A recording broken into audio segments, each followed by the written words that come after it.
Welcome, everyone, to this session, which we're calling Rewriting Human Genes. Genetic power is the most awesome force the planet's ever seen, but you wield it like a kid that's found his dad's gun.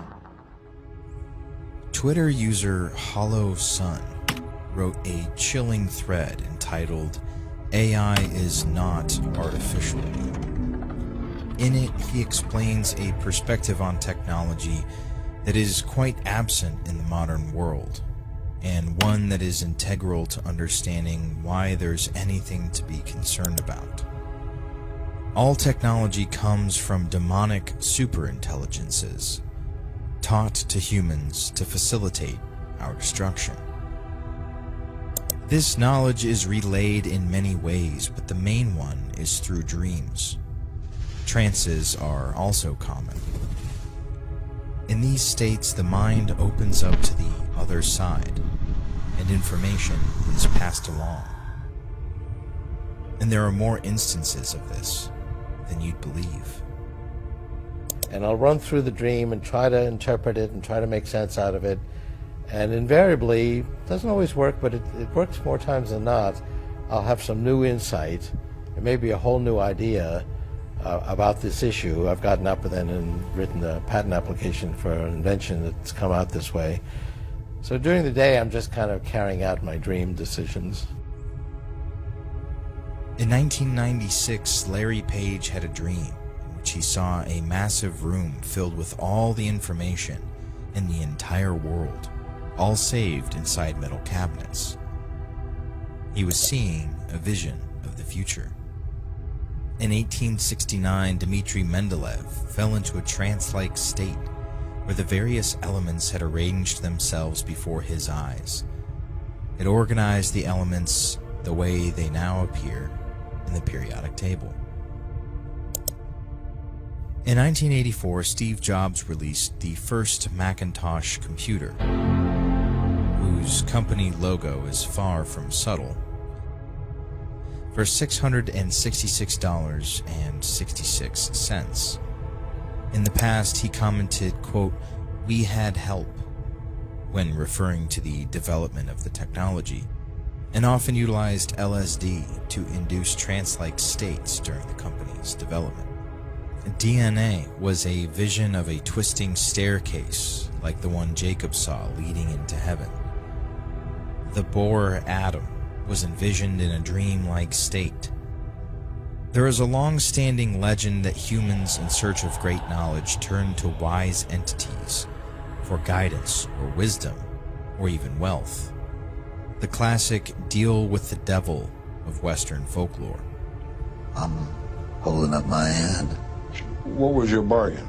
To get where I am now. Should I ask who you made the bargain with?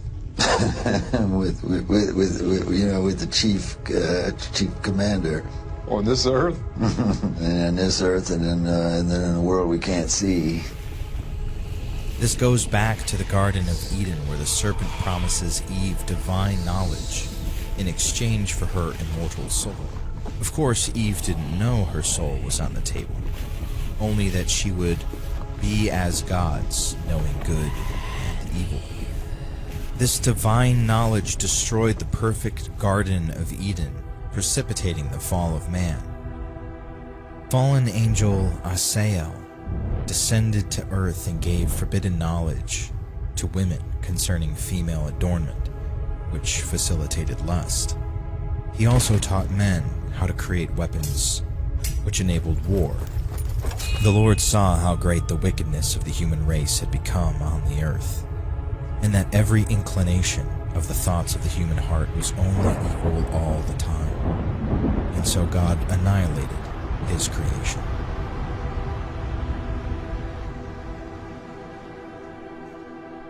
The Industrial Revolution had similar effect on humanity as a whole. We stepped outside of the garden for the promise of a better, more prosperous life. But this knowledge has a high cost. The power of technology has already destroyed the foundation of civilization completely. We have become atomized, transforming our world into a hellish realm. We are destroying the planet along with our own minds and bodies. There are always two sides to the demonic pact: the initial and beneficial effect, and the payment. The full extent of this cost is hidden, and you find out once it's already too late. In the stories, it's the soul of the fool who dared to dance with the devil. But ours is greater. This is what I refer to as the demonic intent, or the fine print, the true motivation. Giving you some small measure of material power is easy for a demon, because in the end he will get exactly what he wants. The devil is the god of this world, so he has the power to grant us material things, but only if we accept his pacts. Your soul cannot be stolen unless you give it away.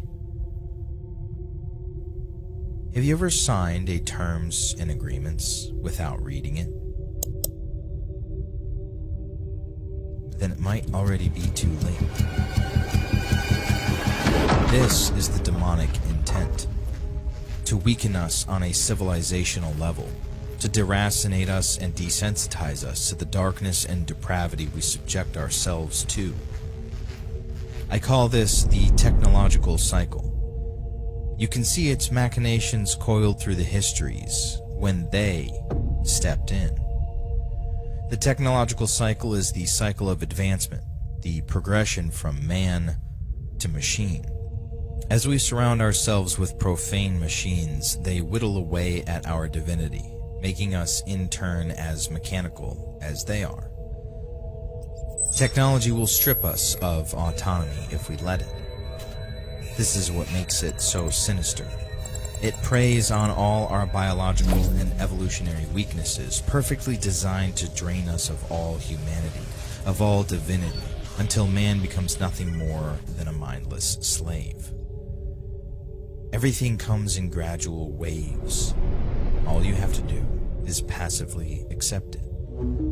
Each new advancement creeps its way into our laps, but you still have free will.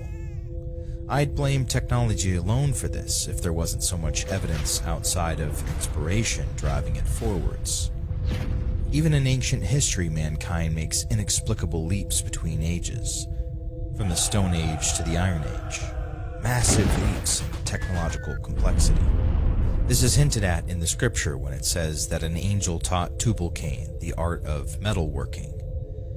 The meaning of his name is dragged or carried by the great king Baal. In the Lesser Key of Solomon, there are descriptions of demons and the things they will teach you. In there, Baal is described as a great duke of hell, a demon with legions of lesser demons that serve under him. And all demons were once angels. When God created Adam, Lucifer was furious. Refusing to bow to something he saw as inferior to himself is the reason why he was cast down from heaven. Seeing mankind broken and fallen is Satan's greatest desire, and so he will grind away at us, tempting and testing until every last soul falls into the abyss with him. Technology is one of the most insidious of these devices. They seek to corrupt the divine creation into something that does not resemble it at all, to swing the pendulum to the opposite extreme, to remove nature from the image completely and replace it with a mechanical landscape devoid of divine design, to transform this world into hell.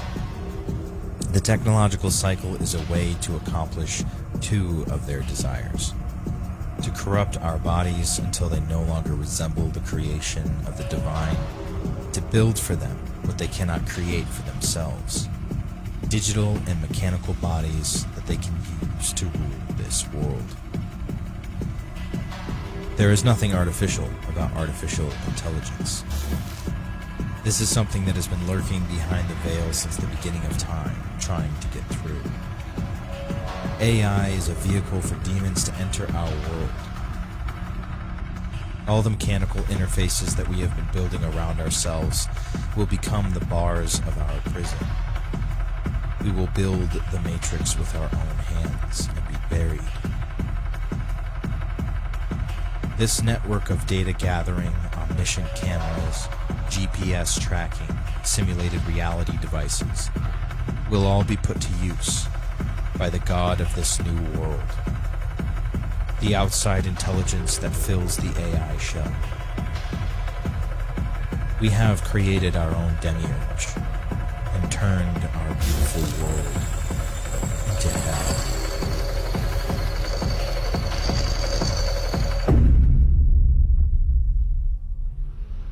Yet in holding scientific research and discovery in respect, as we should, we must also be alert to the equal and opposite danger that public policy could itself become the captive of a scientific, technological elite. In 1961, President Eisenhower warned the nation of the rise of a military-industrial complex. We did not heed his warning. Is it now too late to heed his second warning? Or have we become captives of the scientific and technological elites? Science, science, science, and science. On almost every subject that you can name, science is the answer. There is a degree of anti-science feeling in this country. Right now, people should not be walking. There's no reason to be walking around with a mask. Tonight, the CDC says double masking offers more protection against COVID-19.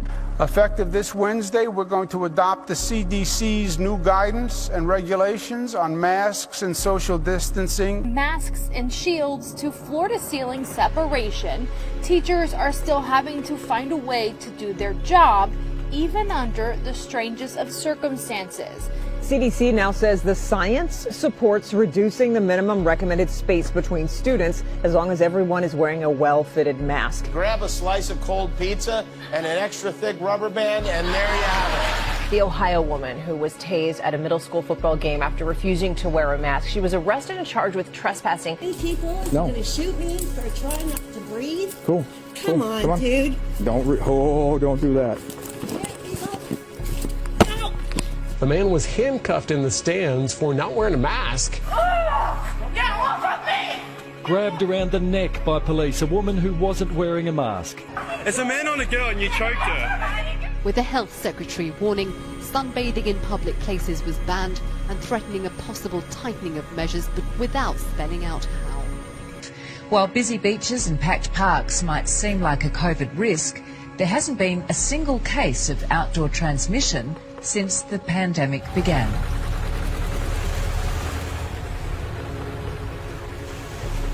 The liquid droplets that carry COVID evaporate in the outdoors. That's why, regardless of the fears, there was no transmission from Black Lives Matter protests in Australia. Yep, this paddleboarder was arrested after refusing to get out of the water in Malibu. I think trust science.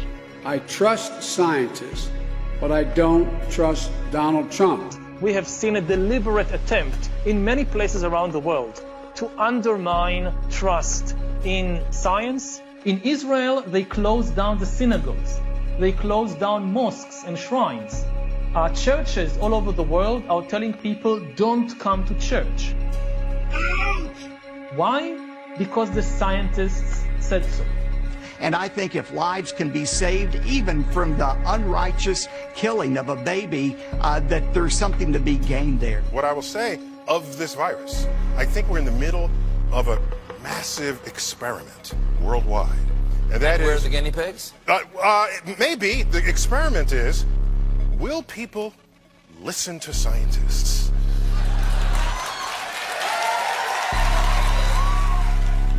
What scientists are telling us now is that the threat of an ice age is not as remote as they once thought.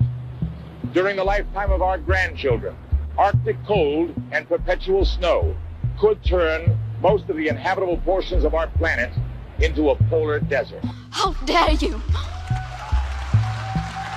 Since the late 19th century, science has been conducted under the aspect of a belief system or worldview which is essentially that of materialism. The universe is like a machine, animals and plants are like machines, we're like machines. In fact, we are machines. We're lumbering robots, in Richard Dawkins' vivid phrase. If you base medicine on science, you cure people. Drive the point through the orbital plate. If you base the design of planes on science, they fly. If you base the design of rockets on science, they reach the moon. 3, 2, 1. Ignition. Right away, Houston. It works, bitches. As the fourth industrial revolution looms on the horizon, a new religion emerges, that of scientism. Masquerading as materialists and atheists, the prophets of this new creed cry out in the town square of the coming age of transhumanism, when man will finally become like gods. When Yuval Noah Harari published his first book, Sapiens, in 2014, about the history of the human species, it became a global bestseller, and turned the little-known Israeli history professor into one of the most popular writers and thinkers on the planet. But when we met with Harari in Tel Aviv this summer, it wasn't our species' past that concerned him. It was our future. Life is about to break out of the limited organic realm and start spreading into the vastness of the inorganic realm. We are about to create the first inorganic life forms after 4 billion years of evolution. And in the process, our own species, Homo sapiens, is likely to disappear, not because we will destroy ourselves, but because we will change and upgrade ourselves into something very different. In the 21st century will be to try and gain control of the world inside us, to learn how to engineer and produce bodies and brains and minds. These are likely to be the main products of the 21st century economy. In the coming decades, AI and biotechnology will give us godlike abilities to re-engineer life and even to create completely new life forms. Then the big political and economic question of the 21st century will be, what do we need humans for? Or at least, what do we need so many humans for? Do you have an answer in the book? At present, the best guess we have is keep them happy with drugs and computer games. But this doesn't sound like a very appealing future.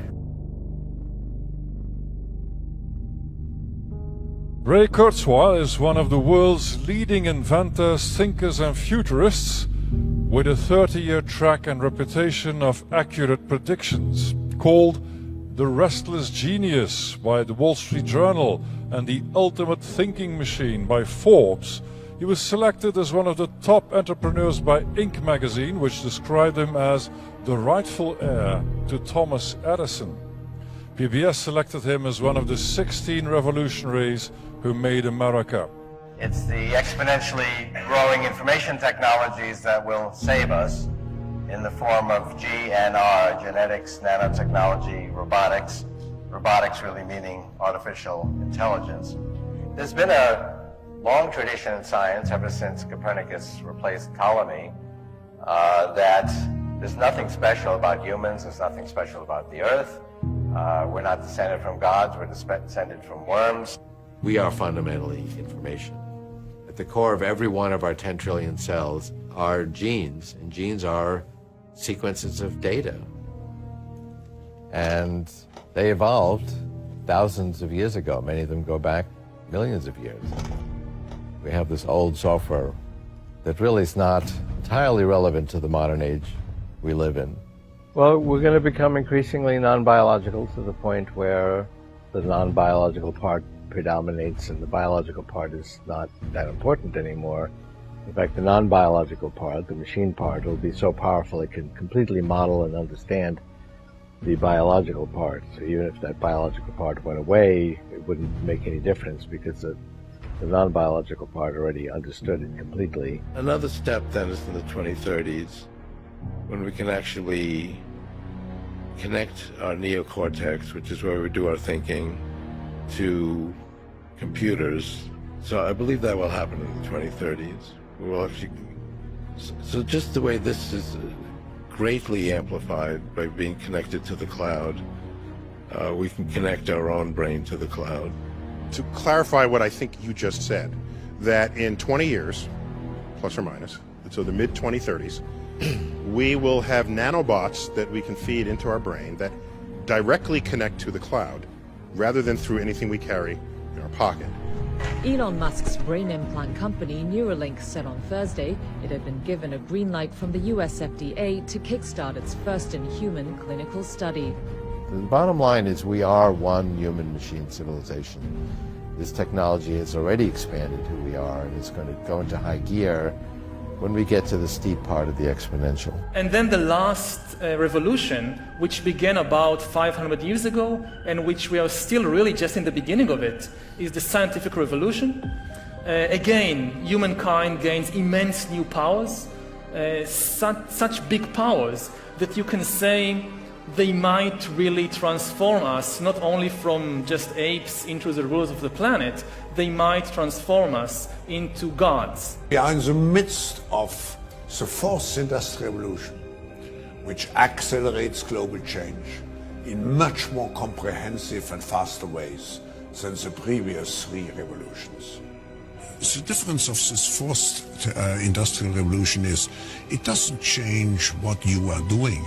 It changes you. If you take a genetic editing, just as an example. On va les implanter dans nos vêtements, c'est-à-dire wearables, comme on le dit. Et après, on pourrait s'imaginer qu'on les implante dans nos cerveaux ou dans notre peau. Et à la fin, peut-être il y a une communication directe entre notre cerveau et le monde digital. Ce que nous voyons, c'est une sorte de fusion du monde physique, digital et biologique. So we had these two big revolutions, the computer science revolution, or the infotech revolution, and the revolution in the biological sciences. And they are still separate, but they are about to merge. They are merging around, I would say, the biometric sensor. This is where authority in the 21st century will reside, and all the important decisions will not be made by the Pope or by God. They will not be made by democratic elections and by individual consumers. They will be made by the algorithms in the cloud. Biotechnology will, for the first time in history, translate economic inequality into biological inequality. Therefore may even push humans out of the job market and will create an immense new class, the useless class.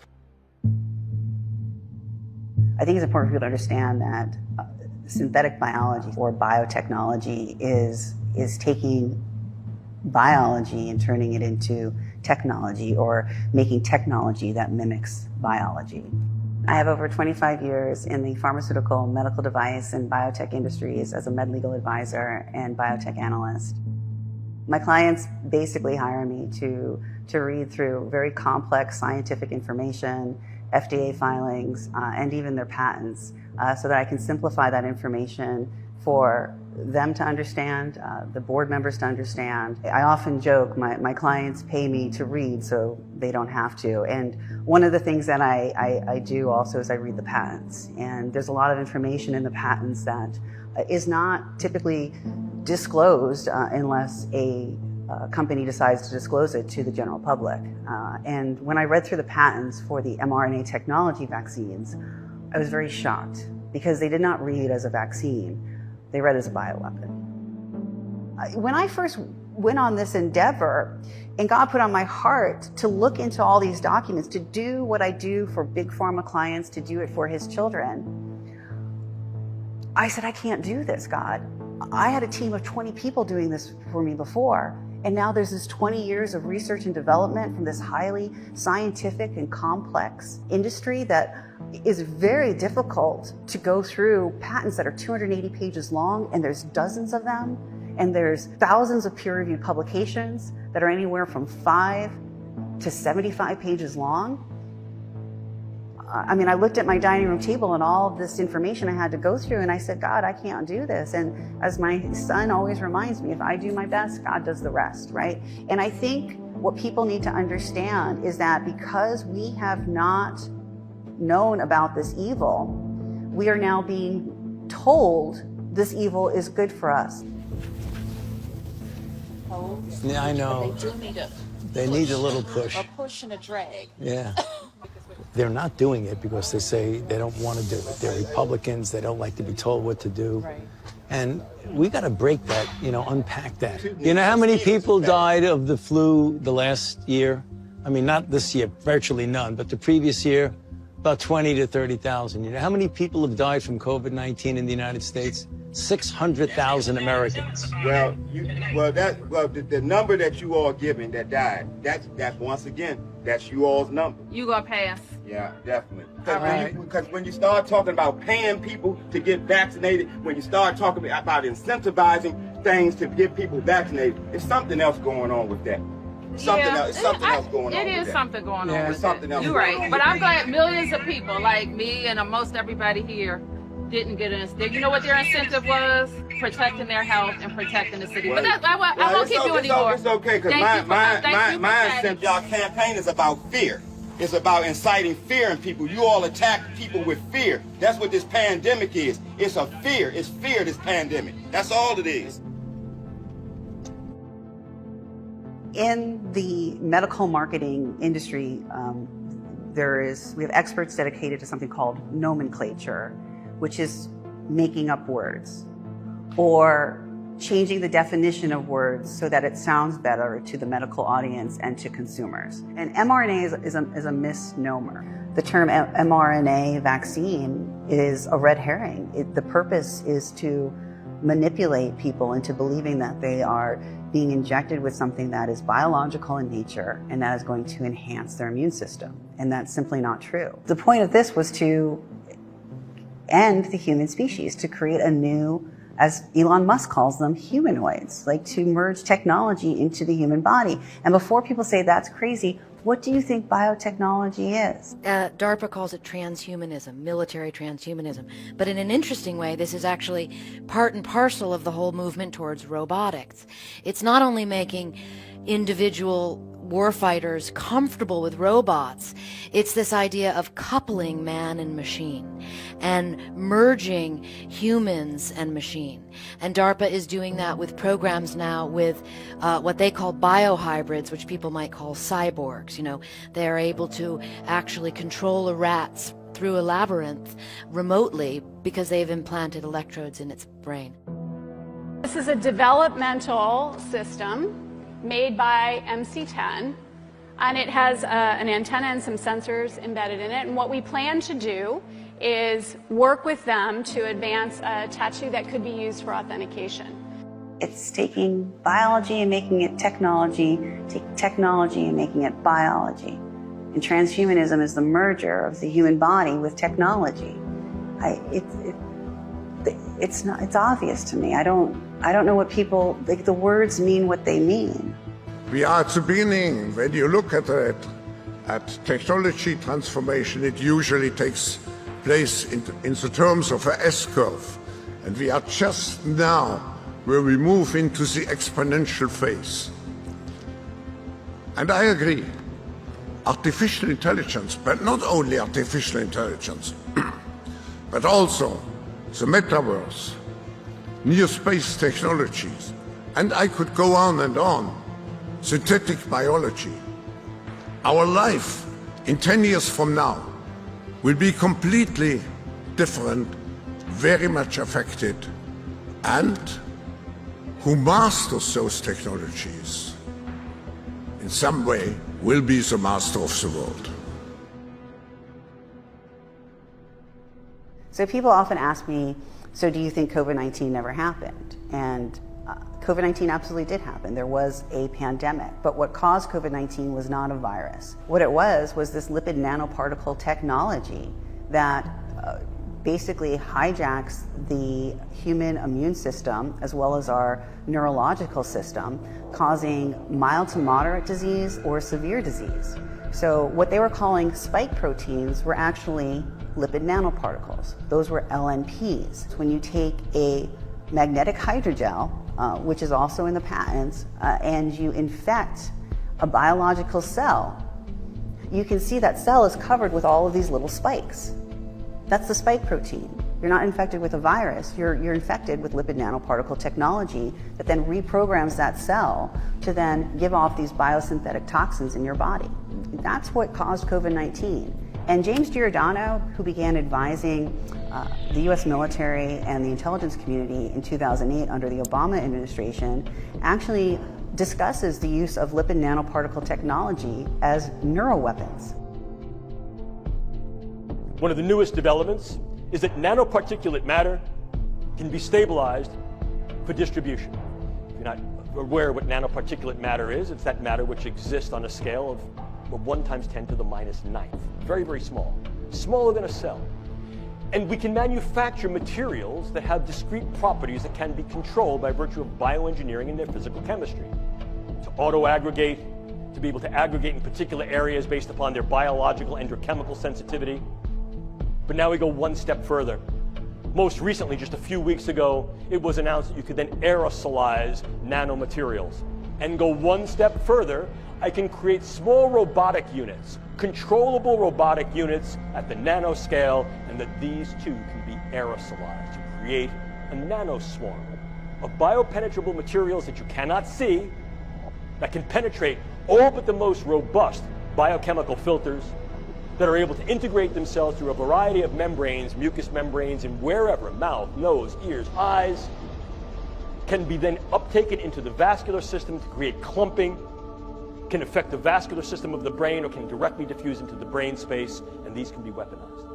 And they can be done in such a level that their presence is almost impossible to detect, and as such, the attribution becomes exceedingly difficult to demonstrate. They were released in targeted areas, including a nursing home in Kings County, Washington. Remember, this area is home to some of the most important companies in the world, names that you know, like Microsoft, Amazon, Starbucks, Alaska Airlines, and F5 Networks. In New York City. Governor Cuomo just announced the first confirmed case in New York City. Lombardy, Italy. In the Lombardy region, the healthcare system is on the brink of collapse. And then, of course, Wuhan. Spreading from Wuhan, China, and tonight that first case here in the U.S., the patient in isolation now being treated by that robot. And by misrepresenting the truth that this was not a highly contagious virus, but making it seem as one, they made people demand a vaccine. The point of COVID-19, as James Giordano had said, it was about to create the media hype of the worried well, so that we would beg for a solution. What I've now done is I've got every individual who is diagnostically hypochondriacal, and I've got every individual who's the worried well flooding the public health system, banging on the door. People have been deceived at all levels of government. People have been deceived in militaries around the globe as well, the men and women who are serving in our global militaries. Because before Satan can destroy, he must deceive. Because in 2002, the University of North Carolina, Chapel Hill patented, and I quote, an infectious replication defective clone of coronavirus. Listen to those words, infectious replication defective. What does that phrase actually mean? For those of you not familiar with language, let me unpack it for you. Infectious replication defective means a weapon.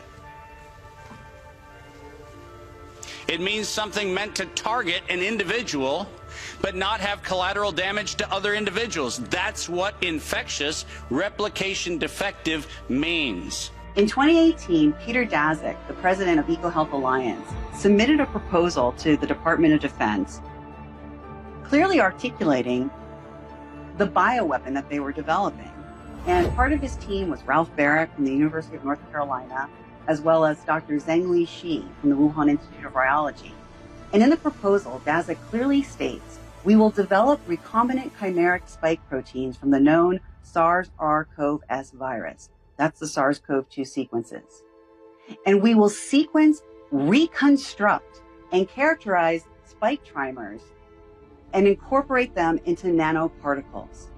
This is very damning evidence that COVID-19 was not caused by a gain-of-function virus.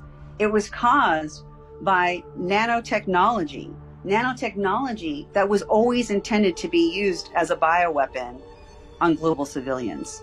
Please make sure that you make reference in every investigation to the premeditation nature of this, because it was in September of 2019 that the world was informed that we were going to have an accidental or intentional release of a respiratory pathogen so that by September 2020, there would be a worldwide acceptance of a universal vaccine template. That's their words. Why don't we blow the system up? I mean, obviously we can't just turn off the spigot on the system we have and then say, hey, everyone in the world should get this new vaccine we haven't given to anyone yet. There might be a need or even an urgent call for an entity of excitement out there that's completely disruptive, that's not beholden to bureaucratic strings and processes. So we really do have a problem of how the world perceives influenza, and it's going to be very difficult to change that unless you do it from within and say, I don't care what your perception is, we're going to address the problem in a disruptive way and in an iterative way, because you do need both. Until an infectious disease crisis is very real, present, and at the emergency threshold that is often largely ignored. To sustain the funding base beyond the crisis, he said, we need to increase the public understanding for the need for medical countermeasures such as a pan-influenza or pan-coronavirus vaccine. A key driver is the media, and the economics will follow the hype. We often say, no one is safe until everyone is safe, and that's more than just a slogan. No one is safe. No one is safe. No one is safe. No one is safe. No one is safe. We aren't really ever going to be safe. No one is safe until everyone is safe. The whole world isn't safe. None of us are safe. No one is safe. No one is safe. Nobody is safe. Nobody is safe. Nobody is safe until everybody is safe. Nobody is safe. No one is safe. No one is safe. No one is safe until everyone is safe. No one's safe. Nobody is safe. Nobody's safe. Because nobody is safe until we are all safe. 7 months before the allegation of patient number 1, 4 patent applications of Moderna were modified to include the term accidental or intentional release of a respiratory pathogen as the justification for making a vaccine for a thing that did not exist. So let's just get into this, and I'd like to take you through the patents that are on Moderna's website. So there's a patent entitled Modified Polynucleotides for the Production of Secreted Proteins. This is one of the master patents for what they're calling mRNA vaccines. Right in the abstract, it describes that the lipid nanoparticles have a particle size between 80 and 160 nanometers, and it contains modified mRNA encoding a polypeptide. It includes a cationic lipid, a neutral lipid, a cholesterol, and a pegylated lipid. What they're calling lipids actually host cationic charges. They host positive electromagnetic fields. There is no lipid in nature that does that. They're using the term lipid instead of nanotechnology. As you go through the patent in section 219, it explains how they are self-assembled nanoparticles, and they're fully programmable. That term in here it is an alarming term for a number of reasons. One reason is that these are both pre-programmable as well as they can receive programs from an external source. Microsoft did a 3-minute video on their technology. They call them biological computers. Imagine a world where we can do computation inside living cells. The problem that we're trying to solve is really trying to have a more sophisticated diagnosis that can happen automatically inside cells. Imagine a biological computer that operates inside a living cell. The type of work that they're doing is essentially they're trying to sense, analyze, and control molecular information. In this project, we're trying to use DNA as a programmable material. DNA is highly programmable, just like a computer, and we can program a whole range of complex behaviors using DNA molecules. So there's one specific patent that I think it's very important for every American citizen to see, and it's patent number US 9539210B2. It was issued on January 10th of 2017. The patent is entitled Vaccine Nanotechnology, and in Section 9, it discusses the vaccine nanotechnology that can deliver molecules. In some embodiments, the small molecule is a toxin. The toxin is from a chemical weapon, an agent of biowarfare. This is a utility patent for the pegylated lipid nanoparticles that are in these, what they're calling COVID-19 vaccines. It is a utility patent for that nanotechnology to be used as a bioweapon. So Pfizer entered into a contract with the Department of Defense, the U.S. Army, in July of 2020. And the contract was to manufacture a vaccine that was capable of providing protection against the SARS-CoV-2 threat and related coronaviruses. So the purpose was to create an mRNA vaccine that would protect against SARS-CoV-2 infection and the variants. As you go through this contract, though, under the Chemistry Manufacturing Control section, they go through the manufacturing process. Much of it is blacked out for the lipid nanoparticle formulation. They discuss how the lipid nanoparticles must adhere to good manufacturing practices, so they must not be contaminated. Well, in 2017, the FDA published guidance called Classification of Products as Drugs and Devices. And they classify nanoparticles. They classify them as devices because they can perform their functions inside the human body without being dependent on chemical reactions inside the human body.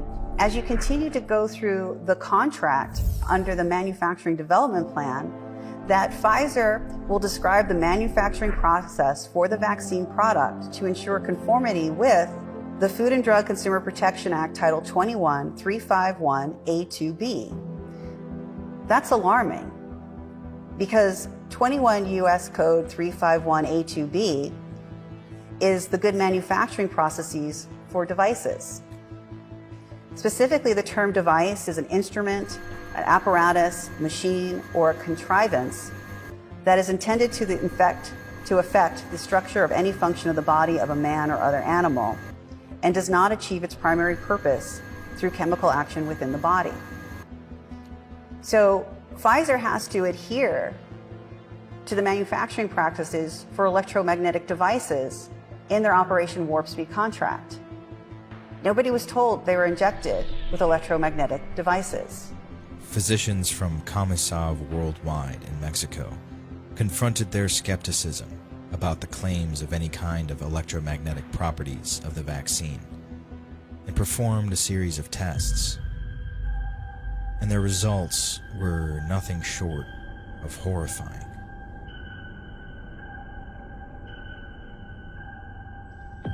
Marzo-abril del 2021 empezamos a detectar magnetismo en el sitio de inoculación de las vacunas. Ese fue el primer hallazgo.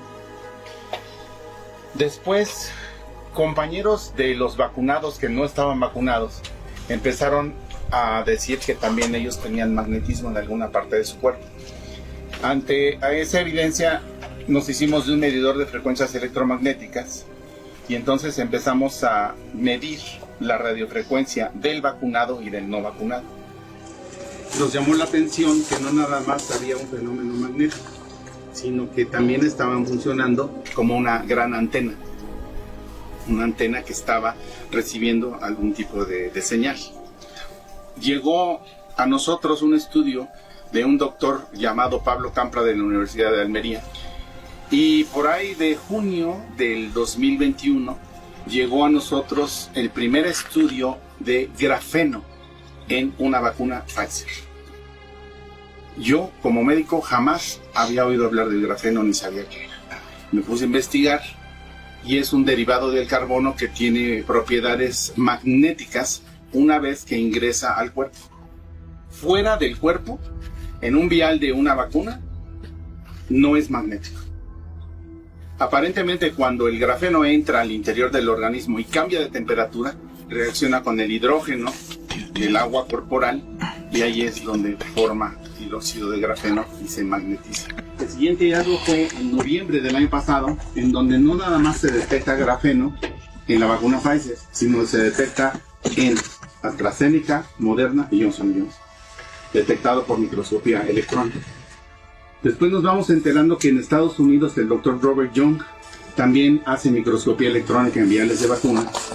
Y en enero más o menos de este año llega a nuestro conocimiento el estudio de viales de vacuna CanSino, Sputnik y Sinopharm, que también tienen óxido de grafeno. El 100% de los viales que se estudiaron tienen óxido de grafeno. My first interview with Stu Peters, I disclosed the manufacturing facilities in China that were creating all of the excipients for all of the COVID-19 injections around the globe, including Pfizer's ALC0135 and ALC0159. And when you went to their website and you looked at their formulation for these excipients, they had publications on there explaining how they contained graphene oxide. And although that interview has gotten well over tens of millions of views around the globe, I was immediately attacked by the mainstream media saying that there was no evidence that there was graphene oxide in the injections. False reports online state that some COVID-19 vaccines are 99% graphene oxide. One claim that's popped up recently is about graphene-like structures in the shot. A Maine CDC spokesperson called the claim false and ridiculous. This has not been verified. It's not a peer-reviewed journal. There is no substance here of accountability to the person who's published this. No, the COVID-19 vaccines do not contain any graphene oxide or other harmful materials. We are being gaslit and being told that there is no nanotechnology and there is no graphene oxide in these injections. Pfizer's own internal documents, and they have a peer-reviewed publication explaining how they use graphene oxide in the engineering of these nanoparticle technologies and their spike proteins. And when you read through the document, they explain how they order sequences from Syn Biological, infect human embryonic kidney cells, pour that fluid, that purified protein fluid, because now after they infect the human embryonic kidney cells, those kidney cells produce these new multi-species proteins that have genetic sequences from non-human DNA. They pour it over a gold quantifoil mesh grids and overlay it with 1 atom thick layer of graphene oxide. They create electromagnetic fields that then disrupt the electrons of all of these materials, both organic and inorganic, and new ionic bonds are created. Those new ionic bonds then create millions of what they're calling spike proteins, which are these new artificial pathogens. Scientists and doctors around the globe have started to take a look at what's in the vials underneath the microscope, and Dr. Anna Mohalcia out of Washington State has been pioneering an effort to do this globally, and her and her colleagues have found and observed electromagnetic devices underneath the microscope, and they've seen the technology begin to self-assemble. Engineers have been looking at the vials, the fluid in the vials underneath an electron microscope, brought in cell phones to see if there's a reaction. And what they found is that when the fluid that's in the vials is near electromagnetic frequencies, whether they're from smartphones or smart towers in a house, it activates this technology. They also talk about in this patent, section 219, is the gels and the hydrogels. And it says mRNA disclosed herein may be encapsulated into any hydrogel known in the art, which may form a gel when injected into the subject. And hydrogel is comprised of single atom thick graphene oxides. So in Died Suddenly, when you see those long, thin, white, fibrous clots, those are the product of magnetic smart hydrogel. They're called soft actuators. They mimic cells and proteins to the point that they can actually start building structures in the human body, tissue structures, anatomical structures. They can recreate entire systems and organs.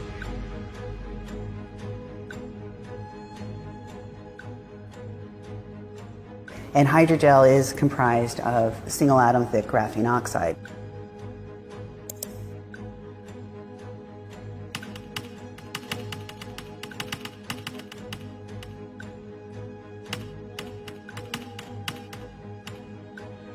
What you're also going to be seeing, though, is you're going to be hearing the benefits of graphene oxide.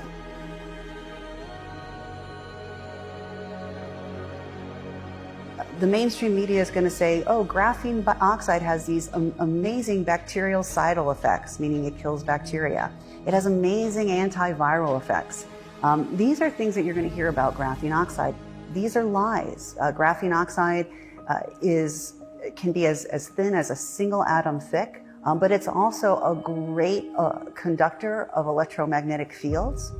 When it's been merged with these non-human proteins that Pfizer did in Groton, Connecticut, and they merged graphene oxide, an electromagnetic conductor, with proteins, biological proteins, and they create these new synthetic agents, they're called transducers. That means they can change the electromagnetic field inside the human body.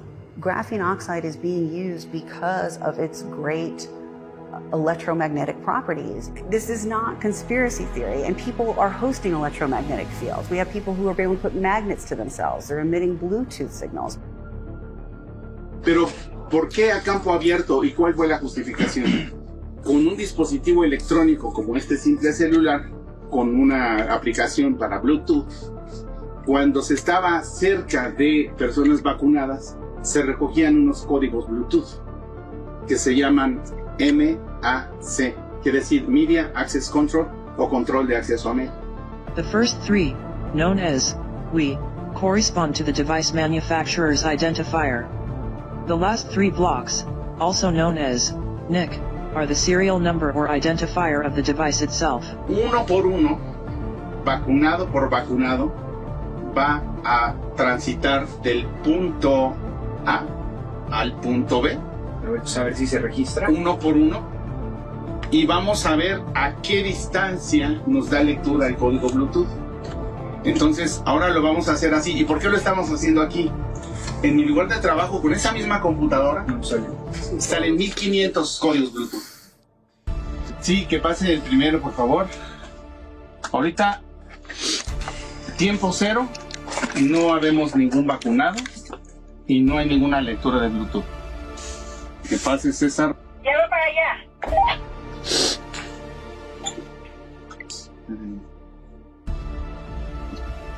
Este ya está listo esto para leer. Sí, pa. Luego agarró. Sí. A ver, bien. Entonces, código de dedo 9, 36, sí. 54, sí. F de foco D, de dedo, sí. 99, sí. 52.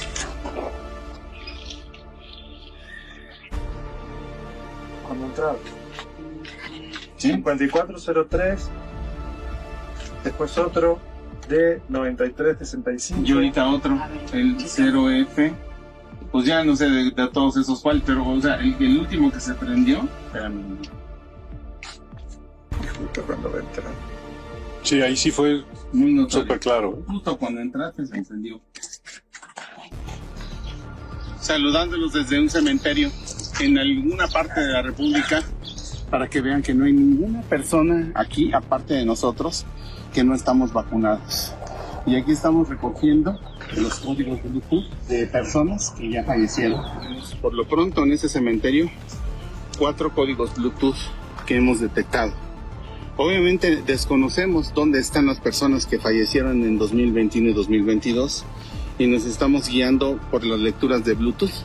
Repito, estamos en un cementerio, aquí alrededor no hay nadie vivo a la redonda. Aquí, nuevamente, otro dispositivo Bluetooth más de una persona que falleció el 22 de noviembre del 2021. Ya están 11 dispositivos aquí registrados y ahí están los códigos MAC.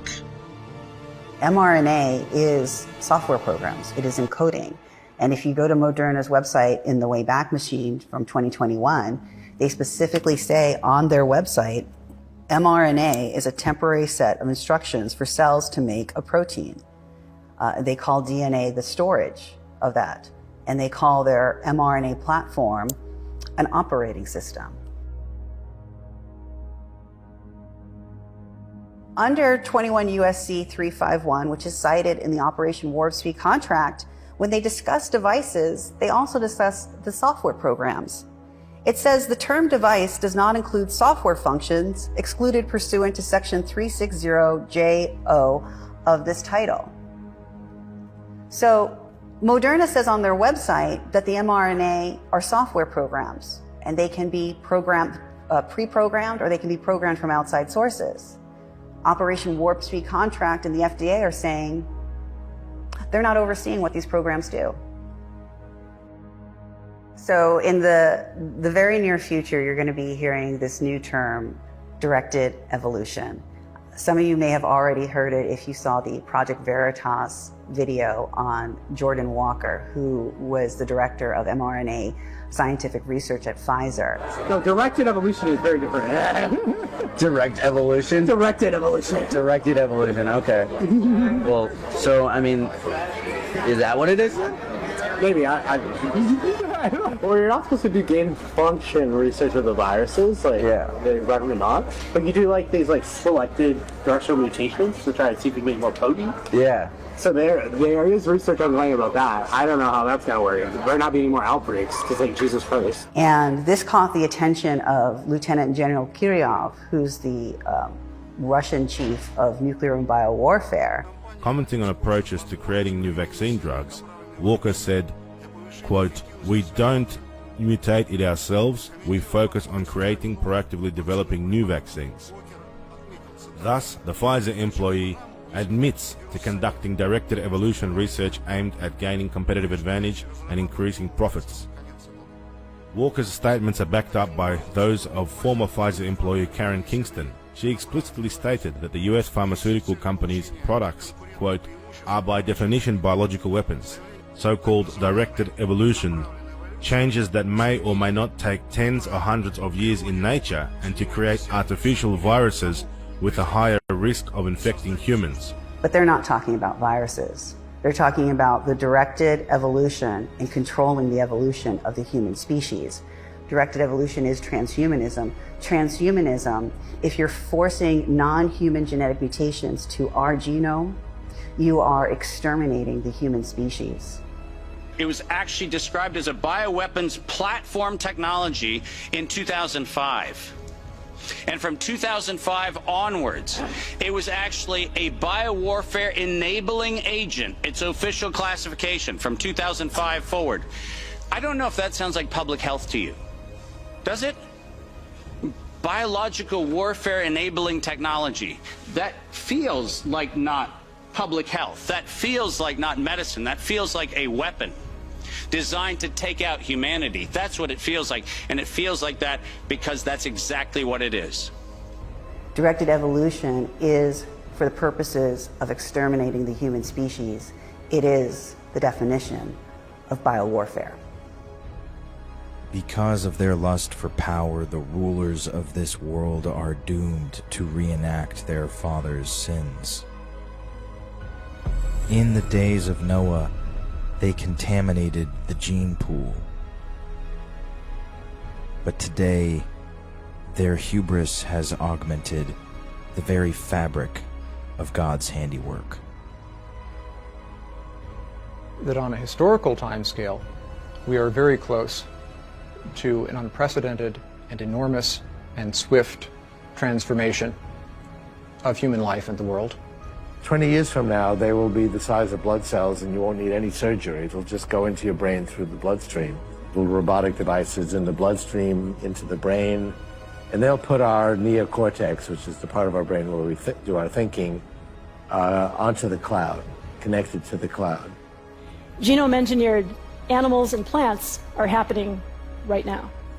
And this puts in front of all of us a huge responsibility to consider carefully both the unintended consequences as well as the intended impacts of a scientific breakthrough. Thank you.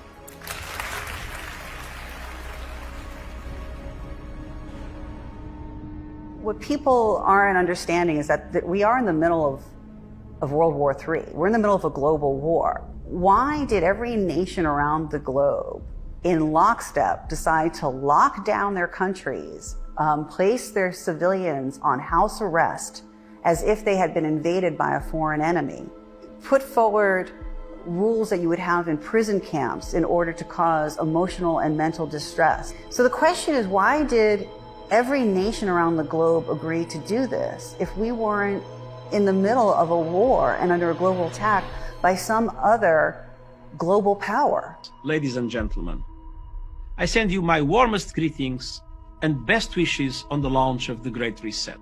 This pandemic has provided an opportunity for a reset. This is our chance to accelerate our pre-pandemic efforts to reimagine economic systems that actually address global challenges like extreme poverty, inequality, and climate change. Today is the beginning of a global mobilization effort to rally our forces behind this Great Reset initiative. Therefore, we have a unique but rapidly shrinking window of opportunity to learn lessons and reset ourselves on a more sustainable path. Rebalancing investment, harnessing science and technology, and advancing the transition to net zero emissions, all elements of the Great Reset, are fundamental to building the future we need. If you wonder what someone's intentions are, you know, we're doing this for the greater good, well, look at the outcomes. We've destroyed economies around the globe. Our children are set back years in social and educational development, and young, healthy people and teenagers and children are having heart attacks and dropping dead. If you wonder what their intentions are with this mRNA technology platform, look at the outcomes. If we don't recognize that there's evil in this world, now, then we're going to be annihilated to the exact level of our naivete. Philo Farnsworth never allowed his creation into his own home. Nor did Steve Jobs. Kalashnikov regretted his killing machine. Alfred Nobel, inventor of dynamite, founded the Nobel Peace Prize to offset the destruction his invention created. Orville Wright mourned the destruction his wings brought into the world.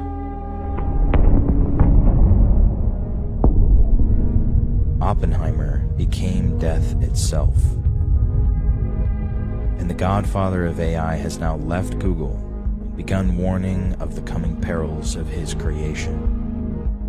Our scientists have done things which nobody's ever done before. Yeah, but your scientists were so preoccupied with whether or not they could, they didn't stop to think if they should. In their hubris, the builders of the Tower of Babel reached toward the sky to make war on heaven and overthrow God. And nothing that they had imagined would be restrained from them, so God confused their languages. But today, the builders of these new towers care not on whom they make war, as long as they become like the God they claim does not exist. But if history has clarified anything, it is that the minds responsible for bringing forth these technological revolutions will soon regret what they have done. But by then, it will be far too late. Pandora's box is now open, and its contents have exploded forth into this world under the influence of those men and spirits who despise themselves and their maker.